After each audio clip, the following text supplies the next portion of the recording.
যে কেউ কেউ এই কথা মনে করেন যে আমরা একটা সুষ্ঠু নির্বাচন করতে পারবো কিনা, এই কারণে কেউ কেউ পদত্যাগ করার মতো চিন্তা তার মধ্যে প্রকাশ পাচ্ছে। একটা সুষ্ঠু, নিরপেক্ষ, অবাধ, অংশগ্রহণমূলক নির্বাচন করতে না পারা যায়, তাহলে এই দেশের কোনো একটা সরকার ব্যর্থ হবে না, কোনো রাজনৈতিক দল শুধুমাত্র ব্যর্থ হবে না, ব্যর্থ হবে আমার এই প্রিয় মাতৃভূমি বাংলাদেশ।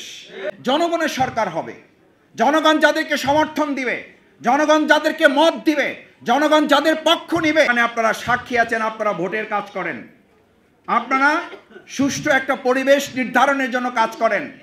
আপনাদের কাছে কি এই তথ্য আছে না নাই যে এখনো আমরা যখন সাধারণ নাগরিকের কাছে আমাদের কথা তুলে ধরি, তখন তারা এখন এই শঙ্কা প্রকাশ করে যে ভোট তো আমরা আপনাদেরকে দেব, কিন্তু ভোট যথাযথভাবে গণনা করে সুষ্ঠু নির্বাচন দিতে পারবেন কিনা আমরা এখনো গ্রামে গঞ্জে তা নিশ্চিত করতে পারি নাই।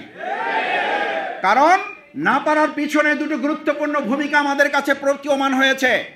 বিগত সময় রাজনৈতিক দলের পরিচয় দিয়ে কেউ কেউ দখলদারিত্ব, চাঁদাবাজ এবং সন্ত্রাসী কর্মকাণ্ড করত। এখন পরিচয় ছাড়াই বিভিন্ন গ্রুপে বিভক্ত হয়ে চাঁদাবাজ এবং সন্ত্রাস যে কোনো সময়ের তুলনায় কয়েক গুণ বৃদ্ধি পাওয়ার কারণে আমাদের সাধারণ নাগরিকদের মধ্যে এই উদ্বেগ এবং উৎকণ্ঠা প্রকাশ পেয়েছে। আমরা বর্তমান সরকার এবং নির্বাচন কমিশনকে একটা কথা পরিষ্কার বলতে চাই, বিগত যে কোনো দিনের তুলনায় যদি আগামী দিনে একটা সুষ্ঠু, নিরপেক্ষ, অবাধ, অংশগ্রহণমূলক নির্বাচন করতে না পারা যায়, তাহলে এই দেশের কোনো একটা সরকার ব্যর্থ হবে না, কোনো রাজনৈতিক দল শুধুমাত্র ব্যর্থ হবে না, ব্যর্থ হবে আমার এই প্রিয় মাতৃভূমি বাংলাদেশ।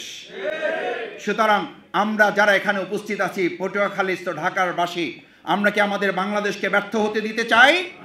যদি না দিতে চাই, তাহলে আমরা বর্তমান অন্তর্বর্তীকালীন সরকার, নির্বাচন কমিশনে যারা গুরুত্বপূর্ণ দায়িত্ব পালন করছেন, আমরা তাদের সাথে সহযোগিতার ভিত্তিতে সুষ্ঠু, অবাধ, নিরপেক্ষ, অংশগ্রহণমূলক একটা নির্বাচনের মাধ্যমে আগামী দিনে জনগণের সরকার হবে।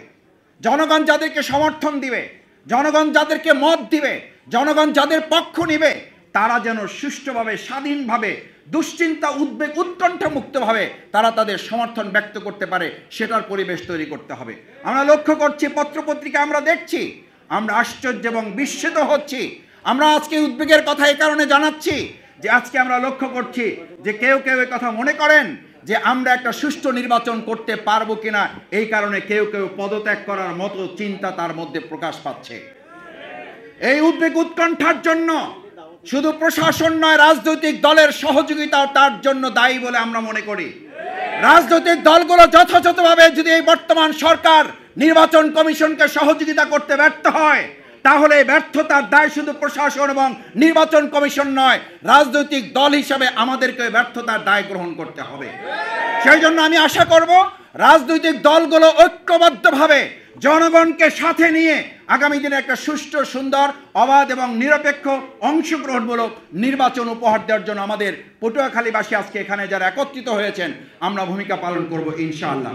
সম্মানিত ভাই এবং বন্ধুগণ, আসুন আমাদের প্রিয় পটুয়াখালীর সবচেয়ে গুরুত্বপূর্ণ, আপনারা জানেন প্রায় 20 লক্ষ মানুষের দাবি আমাদের বগা সেতু। আলহামদুলিল্লাহ, আমরা উপদেষ্টা মহোদয়ের সাথে দেখা করেছি, তিনি আশ্বস্ত করেছেন আমাদের সেতু নির্মাণের কাজ সম্পন্ন হবে।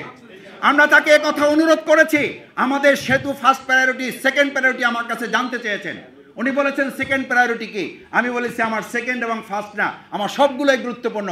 আমার কুয়াকাটা পর্যন্ত 6 লেনের রাস্তা না করে দিলে এখানে প্রতিদিন দুর্ঘটনা ঘটছে, এবং আমাদের এই সেতু হওয়ার পর যে কার্যক্রমটি আমাদের পরিচালিত হওয়া দরকার, এটা বাধাগ্রস্ত হচ্ছে। আলহামদুলিল্লাহ, উনি এটাও নোট করে নিয়েছেন এবং আশা করছি কম সময়ের মধ্যে আমাদের পটুয়াখালী পর্যন্ত কার্যক্রম 6 লেনে পরিণত হবে। আমরা আগামী দিনে জনপ্রতিনিধিত্ব এমনভাবে নির্বাচন করতে চাই, শুধু রাস্তা, কালভার্ট আর ব্রিজ নয়, প্রত্যেক নাগরিকের অধিকার আমরা তাদের কাছে ফিরে দেব ইনশাআল্লাহ। সেই প্রত্যাশা ব্যক্ত করে আমরা যেহেতু প্রধান অতিথির বক্তব্য শুনবো,